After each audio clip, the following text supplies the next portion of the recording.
Es war ein wütendes, unaufhörliches Gebell, das sich über den Innenhof ergoss. Normalerweise herrschte hier am frühen Morgen eine beschauliche Ruhe. Was hatte die Hunde nur so in Rage versetzt? Manch einer lugte verschlafen aus dem Fenster, um nach dem Rechten zu sehen. Dann, nach und nach, wurde das Bild klarer. Ein dunkelblauer Volkswagen Jetta stand quer vor der Einfahrt, halb auf dem Gehweg, halb auf der Straße. Er war eindeutig der Übeltäter, der diese tierische Unruhe ausgelöst hatte. Einer der Mieter, nennen wir ihn Stefan, kam kurz darauf etwas wankend aus dem Hauseingang. Man konnte riechen, dass er nicht ganz nüchtern war. Er hatte den Jetta wohl gerade erst abgestellt. Auf dem Weg zur Haustür begegnete ihm ein struppiger, abgemagerter Hund, der am Rande des Gehwegs saß. Stefan sah ihn kaum an, und ohne eine Sekunde zu zögern, kickte er mit der Fußspitze gegen den Hund. Ein kurzer, gequälter Japs entfuhr dem Tier, dann zog es sich ängstlich zurück. Stefan scherte sich nicht darum. Er grummelte etwas vor sich hin und ging in die Wohnung.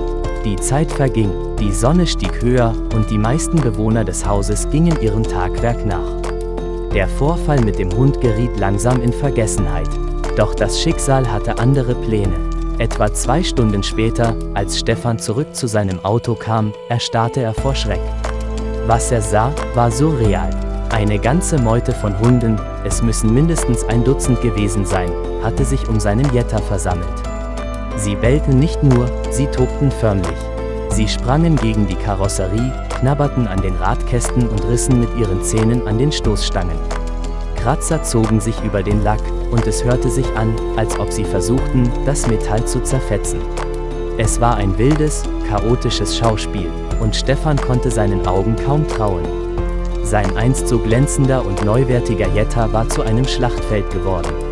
Die Stoßstange hing herunter, die Spiegel waren zerbrochen, und der Lack war an vielen Stellen zerkratzt. Er war das Opfer eines regelrechten Hundeangriffs geworden. Stefan stand da, wie gelähmt. Ihm wurde auf einmal bewusst, dass er den Hund am Morgen nicht einfach so hätte wegschubsen dürfen. Die Hunde, die ihn jetzt so eindrücklich bestraften, wirkten, als hätten sie die Ungerechtigkeit förmlich gespürt. Es schien, als ob das Universum ihn gerade auf eine harte Art und Weise daran erinnerte, dass jede Handlung eine Konsequenz hat. Dieser Tag war für Stefan eine Lektion. Er erkannte, dass man seine Mitgeschöpfe nicht verletzen darf, egal, wie klein oder scheinbar unbedeutend sie auch sein mögen. Vielleicht war es dieser Vorfall, der ihn zum Nachdenken brachte über sein Verhalten und seine Einstellung gegenüber anderen Lebewesen. Liebe Freunde, wenn euch das Video gefallen hat, setzt ein Like und abonniert den Kanal.